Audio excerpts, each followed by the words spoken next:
Hello, capitalists. Welcome to capitalism.com. Today, I'm going to be joined by Rob Dyrdek. You may know him from TV. You might know him as an athlete. You may not know about his entrepreneurial background. Not only has he started and acquired companies, but his primary project right now is to help entrepreneurs who are in the idea stage get clear on their vision and have a really great launch. Sounds familiar, doesn't it? Yeah, we had a great time in this conversation where he talked about the types of companies that he works with. He talks about how he structures his life. But the biggest takeaway that I had was his relentless defense of his own well-being. The way he structures his life for happiness and motivation directly carries over to his performance as an entrepreneur and as a celebrity. Rob is now taking equity stakes in companies as an investor, as a promoter, and as an advisor. And you'll be surprised to hear some of the insights that he's had on companies and how they have helped them grow and reach as much as $100 million valuations in just a couple of years. We had such a great time on this chat, and my secret hope is that we can rope him into being involved here at capitalism.com. I hope you enjoy this chat as much as I did. Please enjoy this conversation with Rob Dyrdek. Rob, it's great to meet you. I'm so glad we were put in touch. I've been looking forward to chatting with you. Welcome to capitalism.com. Thank you so much for having me. Rob, I wanted to kick things off by telling you that you're the person that I want to be when I grow up, because you have a TV show, you invest in a bunch of different businesses, and you seem to be having a great time while doing it. So my first question for you, Rob, is on a scale of 1 to 10, how happy are you? Well, let me say, I think you should want to grow up to be like me, because I am a 10 of a 10 almost every day on happiness, right? But that is by complete design, right? And from years of optimization, so that I understood what really makes me happy, then designed a life around that, then optimized it in such a way that truly, I almost rarely even have a negative thought is at the depth of how much happiness and balance that I have in my life. And I do think it should be everybody's goal in life to grow into that level of happiness, So I didn't expect you to say that, that was something that you optimized for, but it has been my observation in seeing you, at least publicly, that you seem to be having a great time at everything that you're doing. And where I'm at in my own personal life is kind of realizing that if you prioritize that, all of the other important things seem to fall into place. Yeah. So when did that start becoming the metric that you were optimizing for? I mean, look, I used to have a ton of fun on the camera and in the front facing, but would be chaos behind it. Right. And not chaos in like a depression sort of way, but in a, you're working so hard, but where are you going? Yeah. Where is all of this leading to? And what does all of this mean? And at the same time, I was like, what type of business person do I want to be? You have all these different companies, you have all these different things.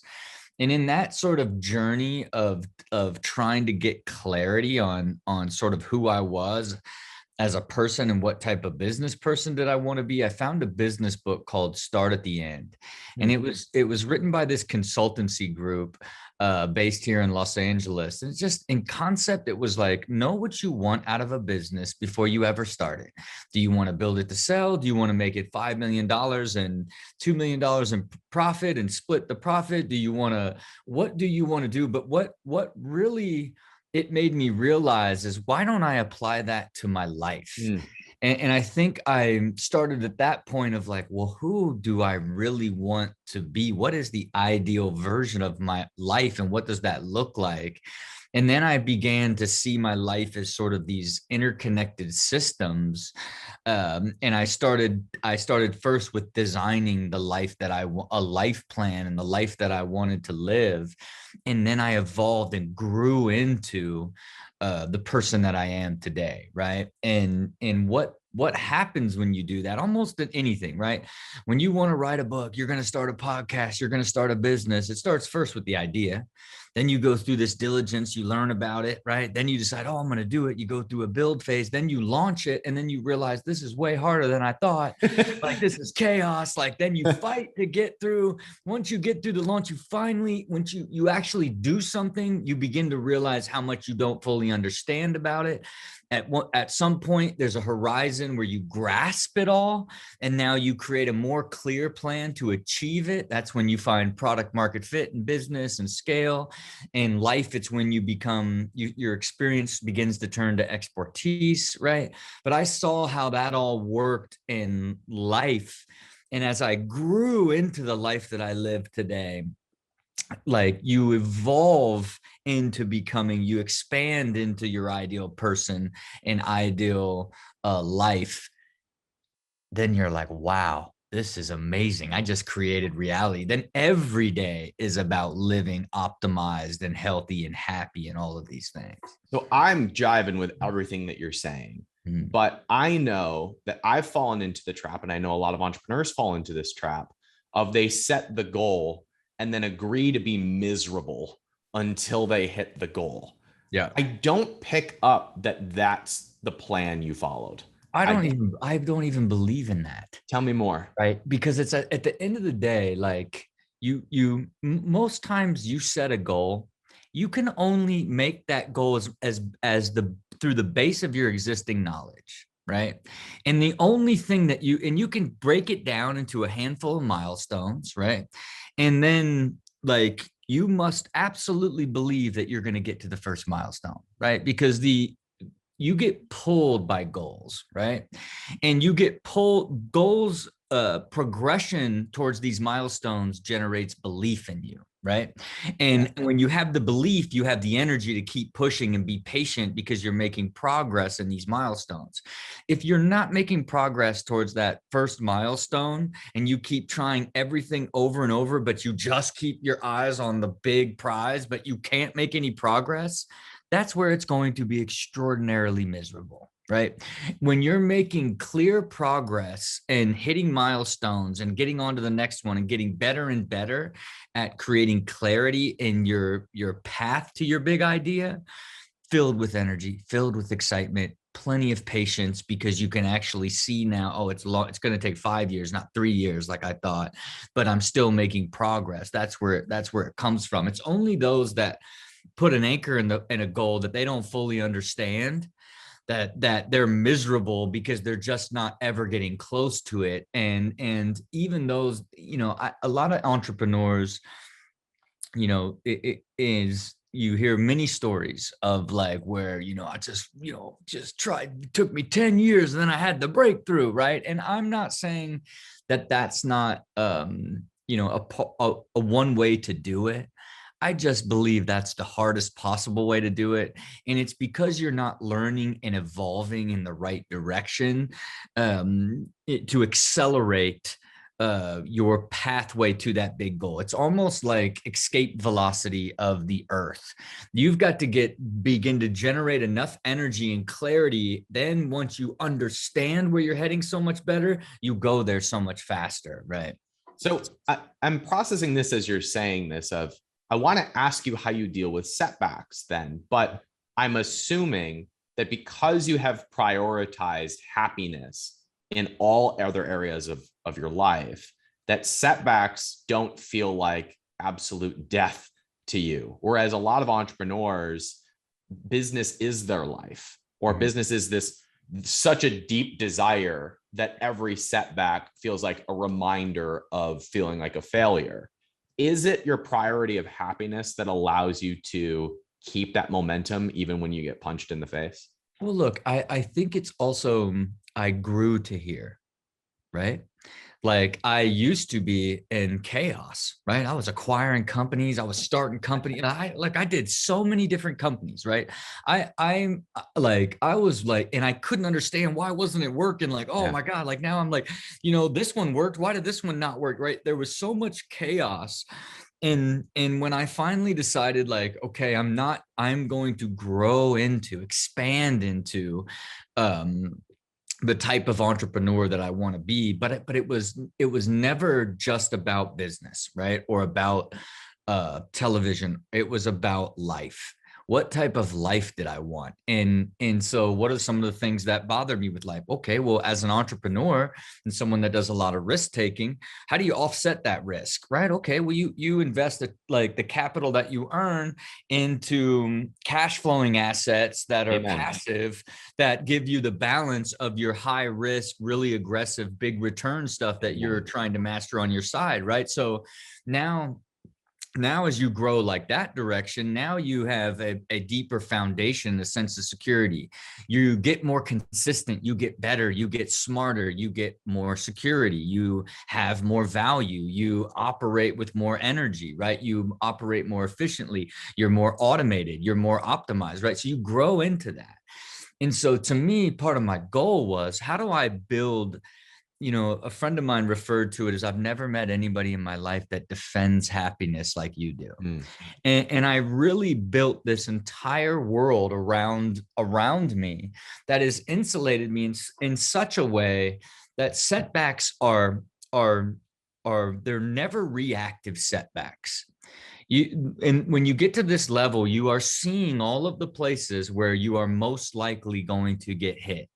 And it's like, that's the risk assessment. So you can proactively, now you're trying to make pivots, seeing that hit coming, rather than all of a sudden you get hit with it as it was earlier. So now I'm trying to fight these clear setbacks that I can see coming before they get there. And then by the time they're inevitable, I've come to peace with them before I've had to deal with them. Most people get hit by a hammer, especially if you're early and you're young, or you've put, all of your money into an idea, all your time, energy, and soul. And think of so many people's businesses just died in 3 months, and when the pandemic hit, right? Yeah. And it's just it's the misfortune of the industry, the time, the opportunity, and the station in your life at that point, right? Of depending on these outside forces. Where someone like me,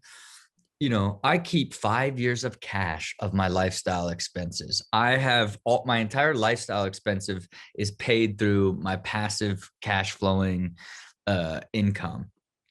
So when the pandemic hits for someone like me, I don't even I'm like, this is crazy, but it doesn't affect my way of life, doesn't affect, what do I do? Okay, I get time off from shooting so much TV. I'm going to double down and push forward on all the stuff I want to build and launch with my venture studio and launching my media side and that sort of stuff. So again,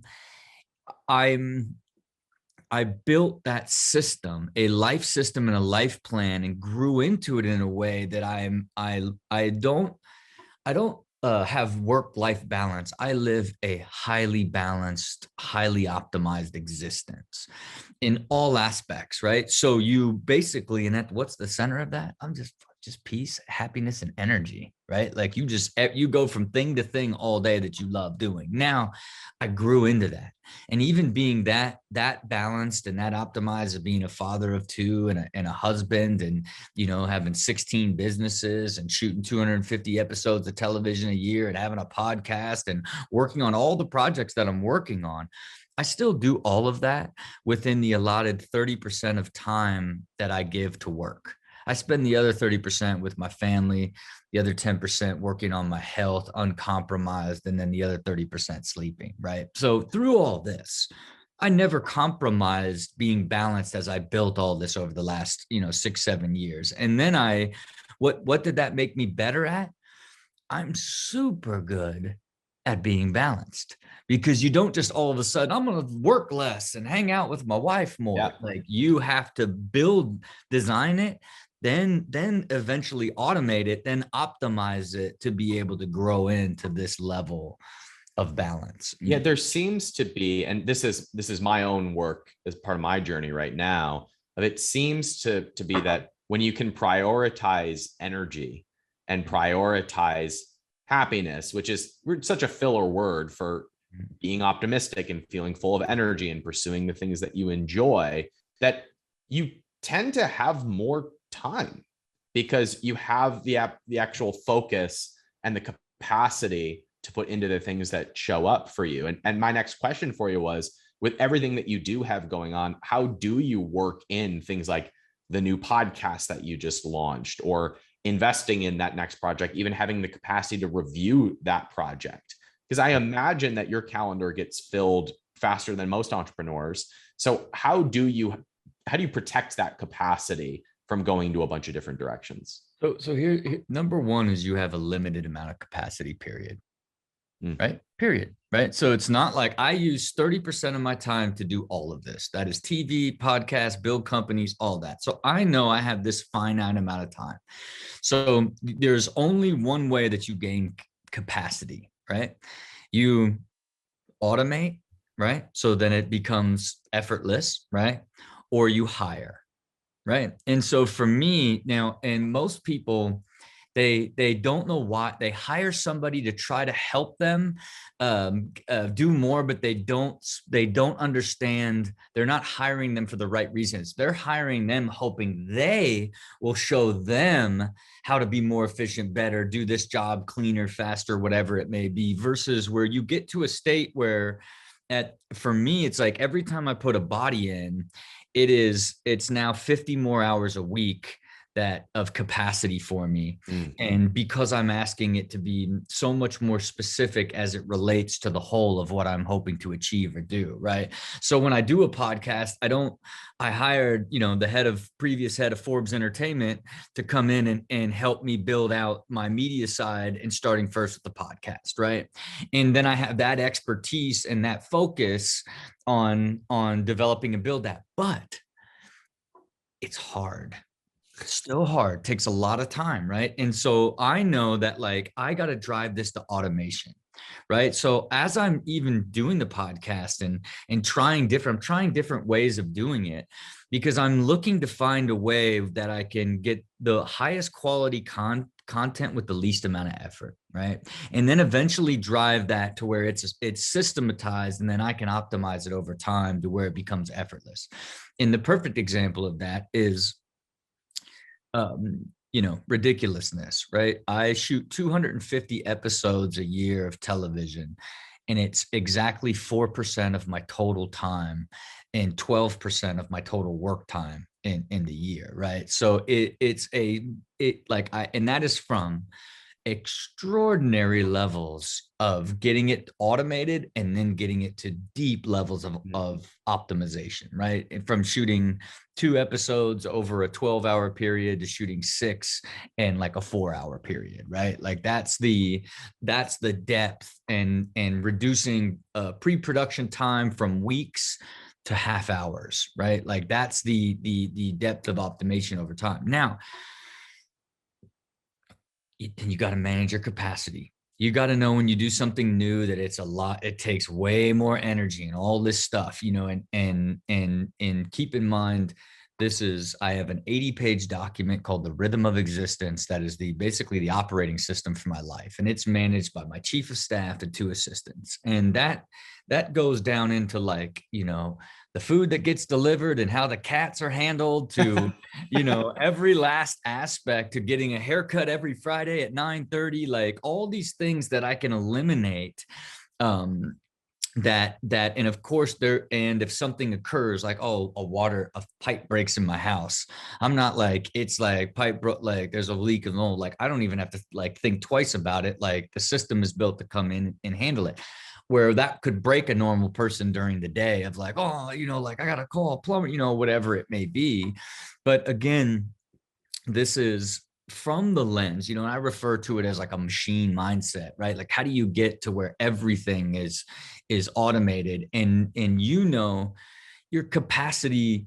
To me, it's I did so much in the spring, launched the foundation, launched the podcast, launched doing a whole apparel line, entirely new brand, launched MindRight, Luso Cloud, our footwear brand, all these things, and started doing press again and podcasts. I didn't do it for years, and man, I was pinned against it. right? I was pinned against it, and it Against was, your capacity, you mean? yeah, I overshot it, right? So I had to make, and then what was suffering was how I was organizing all of these new things inside my business flow structure, right? Which made me have to stop. But when you get over capacity, you don't, it's like anything else. You don't just like, I got to get back. Because you are experiencing in the present what you created in the past, right? And what you get to do in the future, you get to create in the present. Mm. And I knew I had got myself here. So now I couldn't just stop. I had to now build a plan to get myself out of it. And part of that was I had to restructure even how I built my company, right? And categorize it into 9 separate divisions. And then on Mondays, I had to switch my Mondays to half-hour calls with the heads of every single division, and spending 2 hours in the morning organizing what I want to speak to them, make all of them do hot sheets that all go into my main hot sheet that allowed me to make sure that we were on the same page and never all of our priorities were in order, so I could start each week clear and have everybody clear, rather than before I tried to just let these standing meetings like fill in the blanks. But you can't do that with so many integrated moving parts when you're trying to build something at this level, right? But I felt it, and immediately stopped, and then reorganized the whole. And that's a big reorganization when you got to restructure the way your company even works, and then restructure your entire weeks and force everybody to kind of follow behind. But then I immediately got back my capacity, started to automate how we dealt with all the different groups and different things, and then my capacity got back to manageable and no longer putting pressure on me. Yeah, I'm really glad to hear you say this selfishly, because I'm going through a similar transformation myself. And my like wants to figure everything out part of my brain wants to know how you did that. But I assume that starts with just that commitment to protect happiness, to defend happiness, and to protect your capacity, knowing that you're only going to have 30% of your time dedicated to this. And when you're up against that, now being proactive to create the next chapter. Am I summarizing you fairly? Yeah, and look, and it goes back to that commitment. I wasn't like, oh, I gotta like carve into my wife time Yeah, or gotta my work kids more. time. Yeah, I was not, because that's what most people do, especially super driven people, right? Because I consider this system I've created to protect me from me, because my old tendency was to like, I got to work for the next 3 days, like 18 hours a day to get caught up, right? And it's like, that's not sustainable, because then I would just then be exhausted and like, even though I haven't done this since I've been married, it's how I used to be pre getting married and kids. But like, back then I would like just work so hard. Then I would need to like go party and relax for a week, because I was like so continually fighting the balance like over and over, right? But your commitment to it is what, and then it's awareness, right? You have to like, I track every single hour of the day, right? And I have it all there's these scripts, and it's all automated and pumps into these dashboards, and I tag them. So I have these beautiful dashboards of how I spend my time exactly. It's extraordinary, right? So I could show you, I'm not saying I'm balanced. I could show you the numbers of how balanced I am, right? And so what that does is just, that's extreme, right? Most people aren't willing. To me, it's just how I live now, so I don't even like think twice about it. But when I started, it was like, oh, this is crazy, you're tracking every single hour. But it's like you've mastered time, and when you understand how you spend your time, and then you lay that on top of like, how do you feel, right? Like you're mastering your energy, right? So when that becomes your commitment, when you get over capacity in work, you have to figure out a way, and that may be releasing something or stopping to do something, but you get good enough to, when you look at everything, like I design it, automate it, optimize it, you get really good at understanding like being patient of like, I just got to get this to automation, then I can make it better and better. You can give yourself 3 or 4 months to get something to kind of, you're taking it there, rather than like feeling like this is just too much. I need to stop doing this, making these reactive sort of decision makings. But to that, I also, every single day of my life since 2014, maybe not every single day up until the last few years, but I would track 0 to 10, how I feel about my life, how I feel about my work, how I feel about my health, right? So this is qualitative data. And what I found was like, I look at the world as like half full or half empty.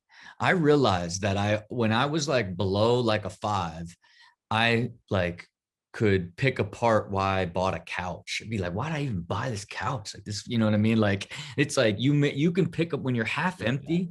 You are just like picking apart the most random things, right? You're in this total reactive like state, like you're in this negative state, but when you're above a 5, you're hopeful, you're filled, like it's like, oh, stuff hits you, it's like, okay, whatever. But what I call it is qualitative awareness, where I began to, because what happens over time is you begin to see the same things pull you down. And it becomes so clear when it's like one person you work with, and it's so clear that like every time you get into a state below, when you wake up and track that number, and it's like, when you think about it, you're like, oh, it's because I fought with this person I work with, right? Like I had this disagreement, like, and it's like that happens 3 or 4 times. It's like, okay, I have to change this, right? And I think even for me, like one of the big ones early on was like I didn't understand finances. I just didn't understand finances, and I didn't understand, but money was confusing to me. I just worked really hard and made a lot of it, but didn't understand, like it was this plague. I had 3 or 4 investment advisors, and like, I just like, I had no idea what type of return it was making. Ultimately, that financial aspect of it led me to like, you have to like learn like exactly what you want out of money, and ultimately like, what does money mean to you? And I think like when I finally, that was like a huge breakthrough, because I was in that state of just keep working hard and just keep trying to make money. And eventually you will make so much money that you can figure it out. Right? Rather than like really understanding money, understanding like what you want it for and what it provides you, and then learning to grow money, assets, and value was a huge changer for me, because I grew, I quit high school, had a normal, hardworking, middle-class family from Ohio. They never had any money. It's like, nobody taught me. I was raised by entrepreneur wolves, and it was just like, risk over everything. Like, go, if you want to do it, you got to go do it. When I was young, in my fantasy factory and robbing big days, when I was just, doing thing after thing. Okay, now I got this television platform. I'm going to do this and this. Okay, I'm going to start this show. Like, when I'm just doing thing after thing, I used to say, like Dyrdek Enterprises, our money's fearless, right? Because scared money doesn't make money. And it's like, that is a very valid statement, but my money wasn't fearless. It was reckless, right? It was like, I wasn't doing calculated risk investments. I was just being reckless with money, right? So I thought it was more a badge of honor, to make $1 million and lose $1 million, right? Versus like really understanding that, no, it is about long-term value growth that someone like me would have never learned. And they don't, regardless of what state you are in and where you come from, learning and understanding money is still this extraordinary, elusive thing, because people don't share philosophy of what they do with their money, because they don't want you to go do it and lose money and then it's their fault. There's this really taboo way of like sharing like investment advice between peers, and just how to learn it in general. It's like, get a wealth advisor and give them your money to manage it, right? And then really that's just what they're 90% of them are just driven to make a commission off of your dollars, right? And I have no downside if the market turns on you or your investment turns on you, because they get paid a fee to manage your money. You know what I mean? Yeah. You are preaching to the choir right now, Rob. I actually feel very convicted right now, because I'm definitely guilty of having those swings of burnout, needing to recharge, burning, need to recharge. And what I'm encouraged by is hearing you say that you can actually plan ahead of that by protecting how much capacity you give to each project. I'm curious how that applies into the Dyrdek machine, because you have people who come in and you're not an incubator, you're not a VC fund, you're working with brands that are often in the idea phase where you don't know if it is going to have product market fit or not. And yet I've heard you say when talking about it that your goal is to win on every single one of them. You know that early stage is going to be chaotic. So how does that apply when you're walking into a new opportunity and empowering whoever is at the helm of that new brand?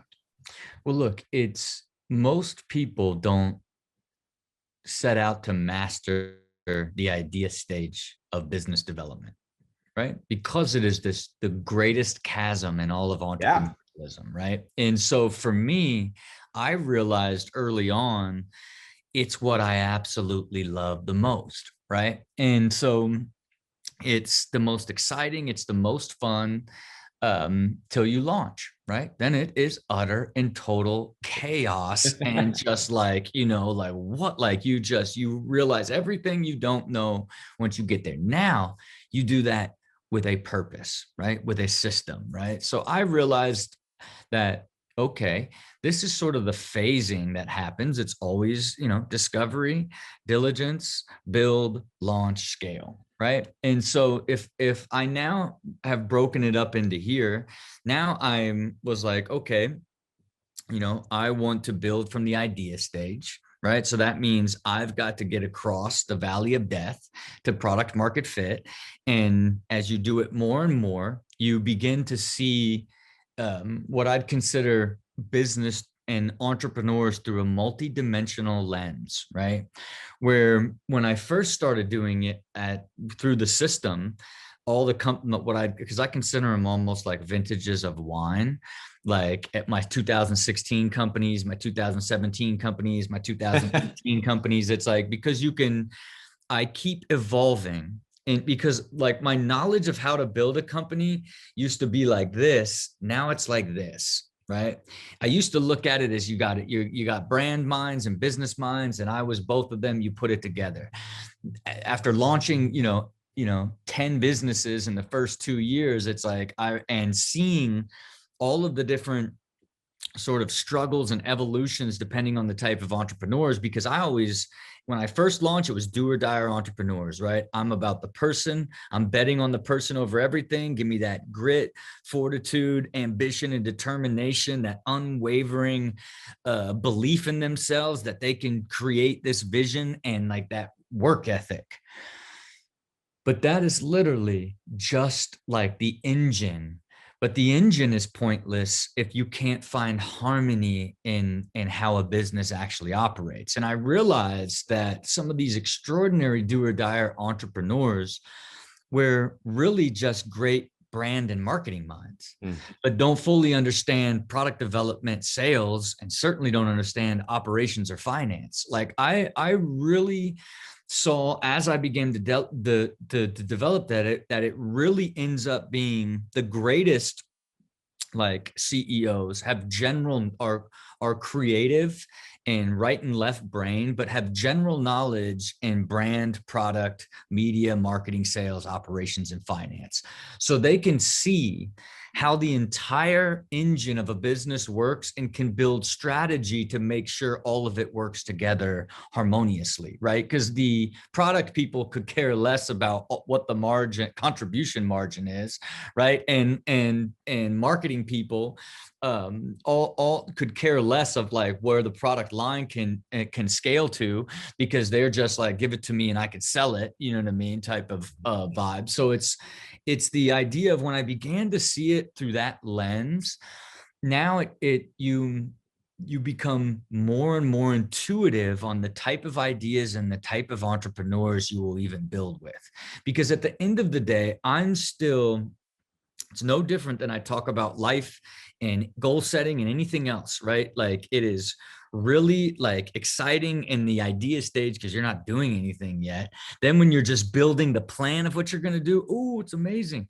But when you go and do it is where the pain starts. And for us, we're ultimately mastering how to accelerate the product market fit, because what happens is we go from weekly meetings to quarterly meetings to just, call me when you need me, versus which then releases more capacity, right? And then the higher the quality of the entrepreneur, the better the idea is, and the clearer the value proposition is, and how and much more clear the consumer is, and where that adoption is going to come from, and how you're going to speak to them and convert them. When all of that is clear, you're going to have a much more accelerated path to product market fit. Now, God forbid, you throw on unfair advantages like celebrity investors and earned media opportunities, all these other things, and use your own platform to drive this already very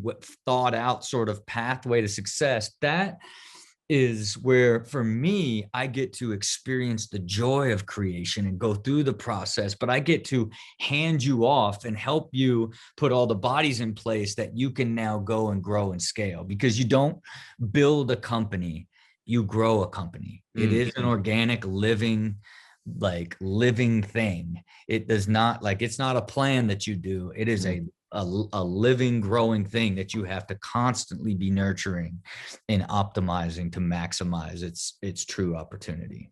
So let's walk through an example of this, because you and I are co-investors on at least one project. The one I'm thinking of is Outstanding Foods.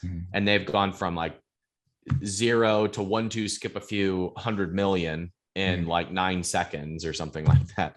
Like they've done a great job at positioning themselves in the marketplace, getting distribution. And I'm curious what your involvement was in that business from the beginning, because their first product did not hit the awareness that they needed it to in order to have liftoff. And then they had a couple follow-up products that hit, and now the business is growing. So what was your involvement in the beginning stages of that, of getting it to that liftoff it needed? Yeah, I mean, look, Outstanding Foods is also part of my 2016 vintage, right? When I actually met him, Lewis Howes introduced us. Yeah. Would be September, October of 2016, right? And initially, for me at that time, at that stage, I was super obsessed with all things financial, right? Because not only did I go on to where financial models used to be like, weird science to me, I didn't understand. And when I finally really learned, I began to fall in love with financial models, right? And I really began to see like, oh my God, like the matrix that is a business is where I used to think it was through the brand and the product, where now I really believe it's through the lens of the financial model, right? And where some of like your smartest and most creative work has to be done. And at the time, I was just deeply obsessed with like building out these financial plans. And when I was presented with the idea, it started first with like, this is a pigless bacon chip that's an unami mushroom that's fried and tastes like the most delightful piece of bacon chip ever that's plant-based. 25-year vegan, like 25-year vegan product development chef, right? Like, it's like, man, this is special. I'm like, this is so much bigger. At the time, that was called Fresh Soul, and it was the pigless bacon chip by Fresh Soul, right? And like, I'm like, man, what is Fresh Soul? I'm like, you just invented an entirely new category of chips, and like you're not like you're not Hampton Creek and Beyond Meat. Like, you're taking on Doritos. Like, you literally have an entirely new snack vertical to open up. It just happens to be plant-based and it's delicious, right? Like, and really pushed him to like rethink the like the positioning of the brand, like be more aggressive, like be bigger. I'm like, at the top of it's not necessarily about plant-based, it's about taste, you know. Yes. And you know, initially I was like, oh, call it like vigilante, be aggressive.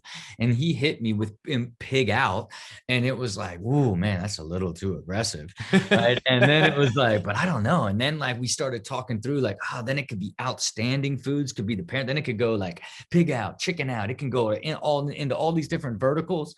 It really then became informed this sort of life feeling. That process, then we went through and completely you know, went through the process of creating the entire brand together, and going out and developing sort of the look and feel, and eventually creating Bay the Pig and all these sort of things, and making this great, amazing brand. But what I learned through Bill Glazer is like, man, this is a multi-dimensional CEO.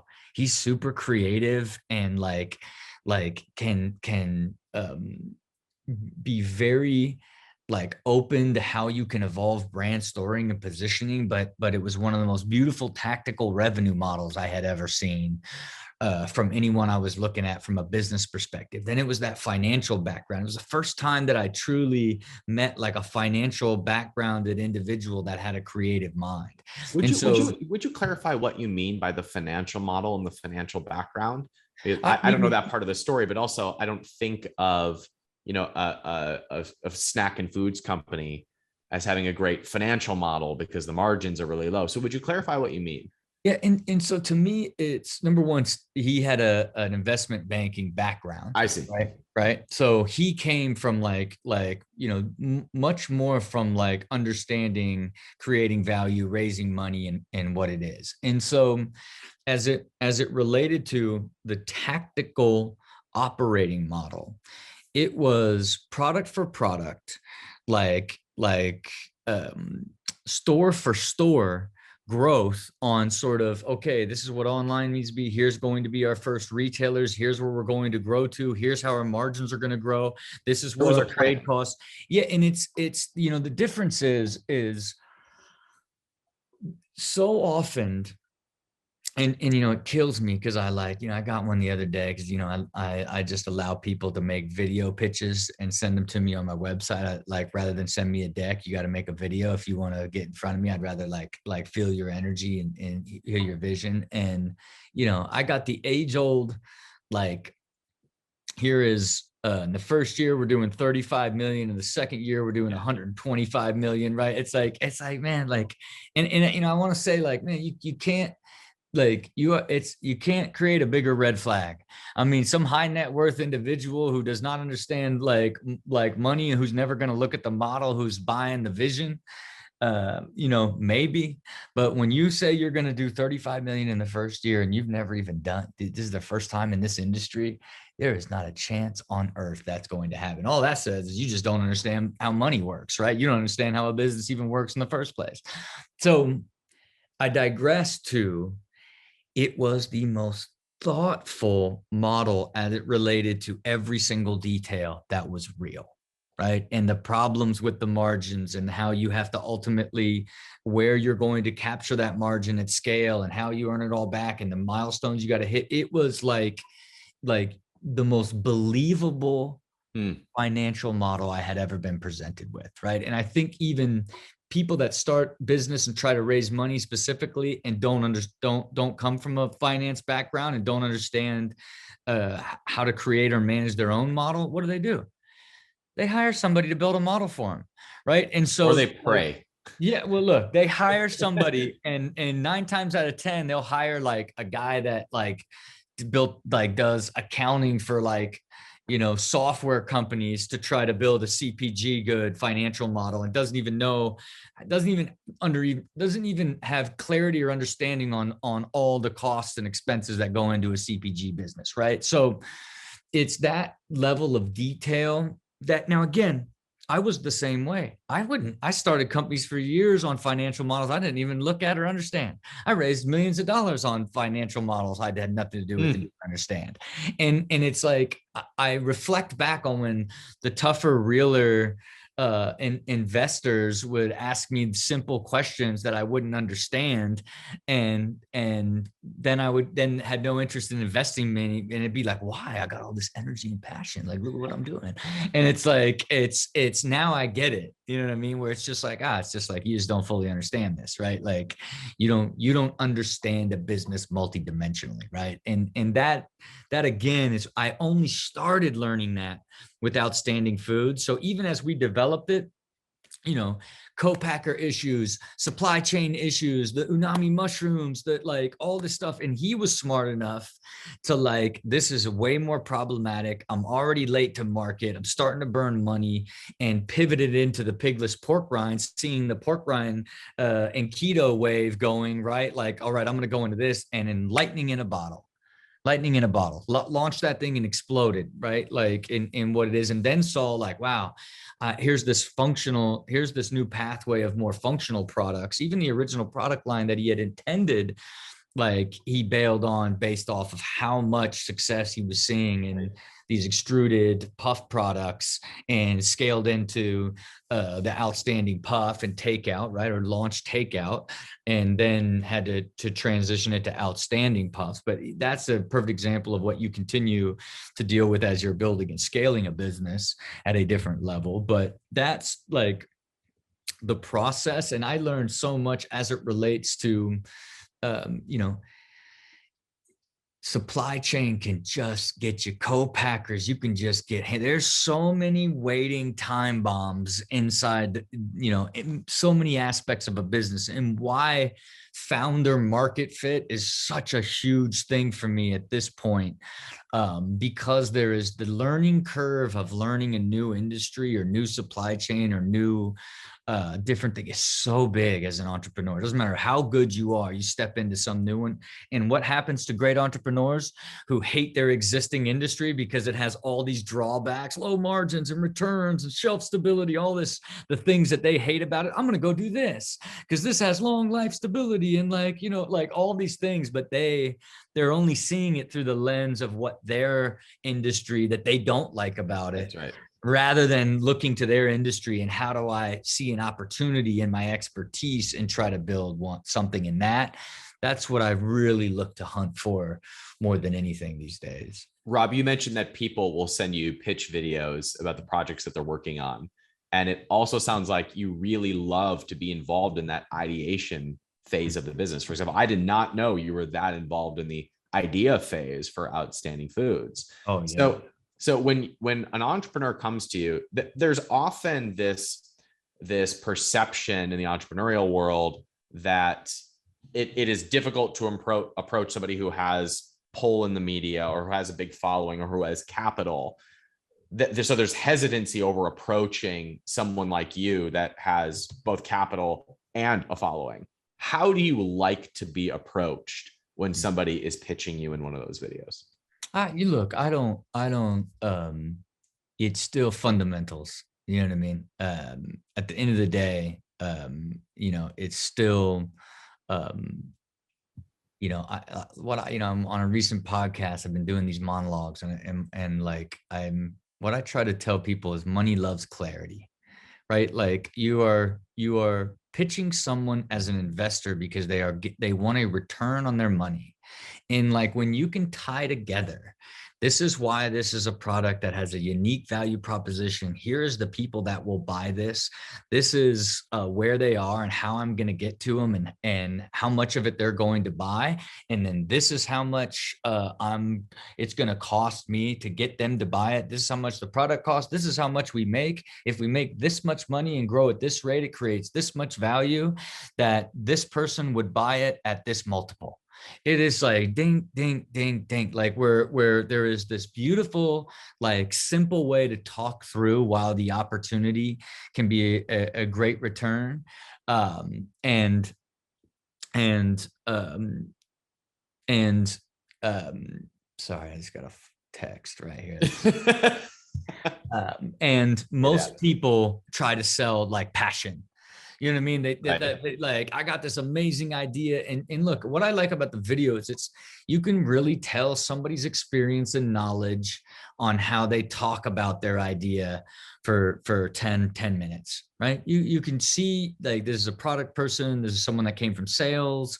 This is someone that's got like a brand person who just like sees like a product. This is someone that like, just read an article about RX bar being sold for 600 million. Here's the next RX bar. It's like, but like have no even understanding what that really means. It's like, they just, I have this idea and this is, someone will buy it for 600 million.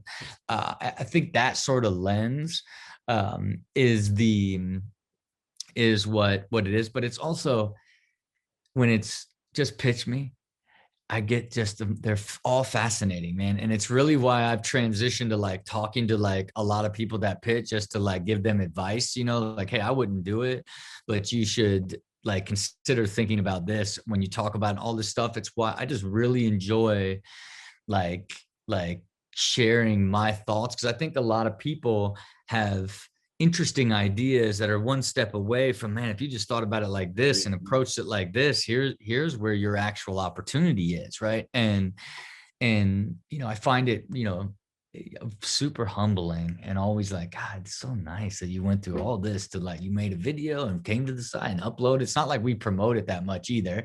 Like we do some posts on social media here and there, and for people to constantly find it and do it, even though we've been doing podcasts with the different people that have pitched, it's still super humbling every time I get one. Yeah, this is why we make all of our incubator members put together a pitch like that. A, because it gives them the clarity they need to be able to do it. And second, because it prepares them to go out to an investor or an influencer or an advisor and make a clear, concise ask. Whereas most people are just saying like, here's my problem. Please fix this problem for me. Yeah. I wanted to wrap by asking you about something I heard you say on the Impact Theory podcast, which was, you said that in your mind, belief doesn't just matter, it's everything. Mm-hmm. That was the fundamental thing that had to be in place. Would you expand on what you meant when you said belief is everything to you? Well, look, I think particularly in that one, like I was kind of going through the idea that only people that lose belief give up, right? And to me, it's like, whether it's self-belief, whether it's like your belief in an idea, you grow that, right? And how do you grow that? Well, you grow your belief, you mean? You grow your belief, right? And because it's like, in the beginning, you want to do an idea, you go and learn about it. You're growing belief in the idea. Then you build a plan, you share that idea, people validate it. Oh, that's amazing. Then you're like, oh, I think this is going to work. Then you start building the plan, you start learning and seeing it. You're like, oh, this is it. Right. And so now if you fast forward, now you launch this idea and you're back to how I was saying early, these milestones are where you're growing belief and you're learning more and making progress. You're like, man, I can really do this. You get to the first milestone, you're like, man, like now you see the second one clear of what you got to do. You start to really generate belief that like, wow, I'm going to actually accomplish this. This is actually going to work. And to me, I just think that people underestimate like that where confidence and self-belief and belief comes in from in general is, it starts first with how you were raised and the foundation of your early success that basically starts you with a foundation. Now it's on you to just determine what are all the things that you have to do to grow that within yourself. And that is especially true in business, but also in life, right? And then when you become really good at something, what do? You're an expert. You have confidence. You have belief in yourself, like others have belief in you. Like it generates all of that together, which ultimately leads you towards expertise and ultimately something taking less effort that gives you more energy than it takes too, right? In the sense of how powerful belief is in everything that you do. Yeah, I used to kind of stress out about this because I agree that belief is required. But if I didn't believe something yet, like if I don't believe that I can have $100 million exit or $1 billion valuation or like whatever, if I don't believe that, I would beat myself up over that. Like, why can't I make myself believe this? But to your point, it's more like a muscle that gets built and you find more evidence for it and you choose to kind of operate like that. Might be where faith comes in. It covers the gap of what you don't yet have evidence for. And then you eventually find evidence as you gain more clarity and gain more capacity. Yeah, but make no mistake, faith is the bridge. But when you lose belief completely, faith is gone. Amen. You know, you can't, like, you're not going to keep being faithful when you just know you go to where it's not going to work. Right. And how do you get to be knowing you can do $1 billion valuation or $100 million exit is you grow into that. You know, it's like when I decided in 2016, I was going to build and sell 30 to 50 companies and make $1 billion in liquidity. When I did that, I had never sold a company in my life, right? I had never built and sold a company in my life. It's like, but this is what I'm going to do, right? In 2019, we sold 4, right? 3 years later. And it's like when you sell the first one and it's like, oh, whoa, what? Look at us. Like, then it's like, then one you built from scratch. Now that gets acquired and a huge payday. It's like, okay. Yeah. I figured I really understand. Now I've been through it. It's going through it. And it's like, now, like there's like, not only did it help push me into the person that the ideal version of who I wanted to become on all aspects. Right. But then it has built this deep core level of belief where it's like every one that I do, I know it's going to go on that path. And if it's twisting or turning in some form or another, I know it, because in the beginning it was like, well, if this doesn't happen, then maybe it won't. So when that thing starts happening, it's like, oh man, okay, yeah, well, at least I saw the one hole that was potential in this thing not finding that way.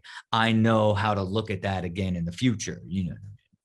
Yeah. So, Rob, I want you to know that Build with Rob is becoming my new favorite podcast because it's so specific into the deals that you are doing. I really enjoy that part of it. But I'm curious what type of deals you look for now. Yeah, look, I mean, I still want it to be idea stage, right? I would never do anything that's post revenue, right? So it's not like, and I would do a deal with someone that has an idea that I can help shape, as long as it has very little capital in it, right? I still want to be first capital in and the most significant stake next to the co-founders, right?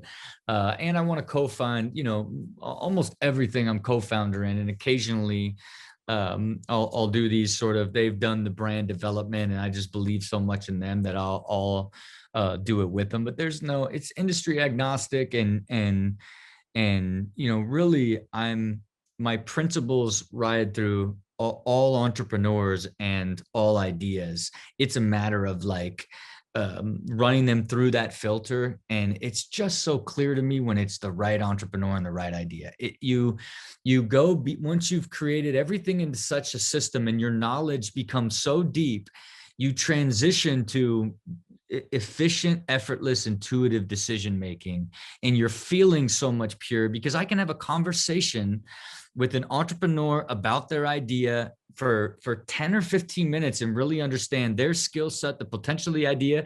Then I go and validate that through immersions and data. Then I can take my own insights to then shape that a little bit more, then say, if we can do it like this, let's go. So that really, look, I have a water filter system coming out. I'm looking at adaptogen beauty brands. Like I have cannabis sparkling water coming out. Like, you know, there's all of these different things that I'm constantly looking at and evolving, and really open to do just about anything if it feels right with the right founders, you know. Rob, I hope I am like you when I grow up. And my takeaway from this is defending happiness at all costs is step one. Everything else comes to that. Thank you so much for being here on capitalism.com. It was a joy to meet you. Thank you. Thank you. If you listen to this entire episode and you're thinking, man, I want to have an idea that lights me up so much that I can present it to Rob or Ryan, or just have that type of launch that gets me excited to continue to go through the hard work and build that confidence and that belief that I can have an 8-figure exit or a 9-figure exit. If you're thinking that right now, it's time we work together, and you can do that inside of our incubator. Just go to capitalism.com/INC. That's Inc. And we can help you get clear on your vision, launch profitably, and build the foundation of a business that you can scale and sell. Thanks for listening. I'll see you guys on the next episode. Take care.